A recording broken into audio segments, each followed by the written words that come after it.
Hey there, Grammar Geeks. Welcome to our channel where we are learning with fun and entertaining. Today we are going to tackle one of the most confusing topic in English, grammar preposition, specifically related to the location. We are going to explore the difference between the four preposition that is on, above, over and up. यह चार propositions है जो basically location के लिए use होती है और इन चारों का अगर हम हिंदी में मतलब देखते हैं तो उसका मतलब होता है या तो पर या फिर ऊपर। पर इनका जो यूसेज है दैट इज वेरी डिफरेंट, तो वही हम इसमें कवर करने वाले हैं। So buckle up and let's dive in. The first one is on. अगर हम बात करते हैं ऑन की, तो अगर मैं लिखती हूँ ये सेंटेंस जो बहुत ही कॉमन है, the book is on the table, जिसका मतलब होता है कि किताब कहाँ पर रखी है, टेबल पर, right. This is the on पर। So in this the book is physically on the table, it is attached with the table और उसके ऊपर रखी हुई है। तो यहाँ पे हम उसको उस मैनर में यूज करते हैं कि बुक टेबल के ऊपर रखी हुई है, वहां पर हम यूज करते हैं on. Then the next is above.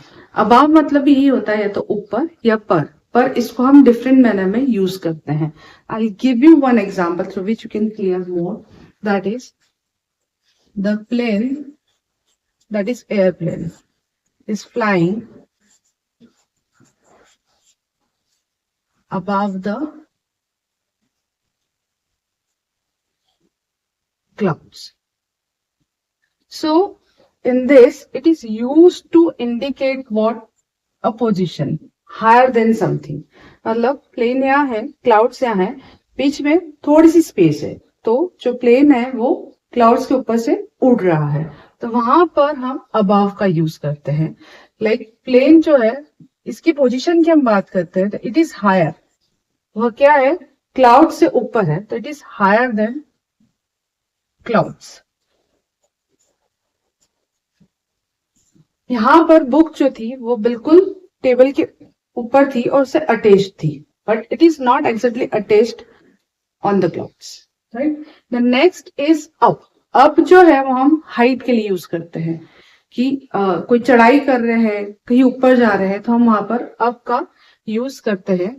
Again I will explain with the help of example, that is I am going up the stairs. So in this I am physically moving from lower to the upper part.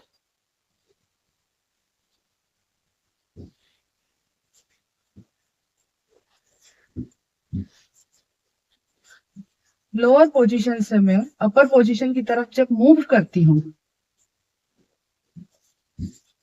या higher position की तरफ जब मैं move करती हूं, तो हम इसके लिए यह पर्टिकुलर वोकैबुलरी यूज करते हैं अप, जिसका मतलब भी पर ही होता है, ऊपर ही होता है। And the last one is over. Again I explain you with the example, that is the bridge goes over the river. Here over, it is used to indicate a movement from one side to the another. एक तरफ से दूसरी तरफ तक के movement को भी हम इसमें यूज करते हैं कि वो एक तरफ से दूसरी तरफ जा रहा है या एक तरफ से दूसरी तरफ तक वो कनेक्टेड है, वहां हम ओवर का यूज करते हैं। इसमें अगर हम बात करते हैं इस ब्रिज की, this bridge is physically covering the river.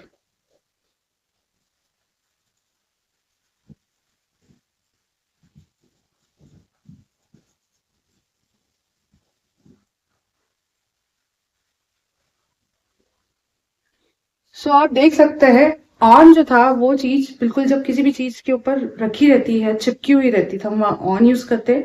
Above की बात कर रहे हैं हम, तो above is like it's not exactly on that particular thing. कोई सी चीज है जो किसी के ऊपर से जा रही है और उसके बीच में स्पेस है, तो वहां अबाव यूज करते हैं। Up is we use for the position के हम नीचे से ऊपर की तरफ जा रहे हैं, तो we will use up. And the last one is over, इन जिसमें हम बोल सकते हैं कि वह कोई सी चीज को या तो कवर कर रहा है या एक तरफ से दूसरी तरफ तक जा रहा है, तो उसके लिए हम ओवर का यूज करते हैं। तो ये 4 प्रपोजिशंस हैं जो जनरली बहुत सारा कंफ्यूजन क्रिएट करती है स्टूडेंट्स के माइंड में कि कहाँ ऑन लगाना, कहाँ अबव लगाना, कहाँ ओवर लगाना। तो अगर आप इसे डिटेल में देखेंगे तो most of the things clear in your mind कि किस तरह से हम प्रपोजिशंस को यूज करेंगे। So I hope you find this video helpful and entertaining. So don't forget to subscribe my channel and hit the notification bell to get certain kind of videos.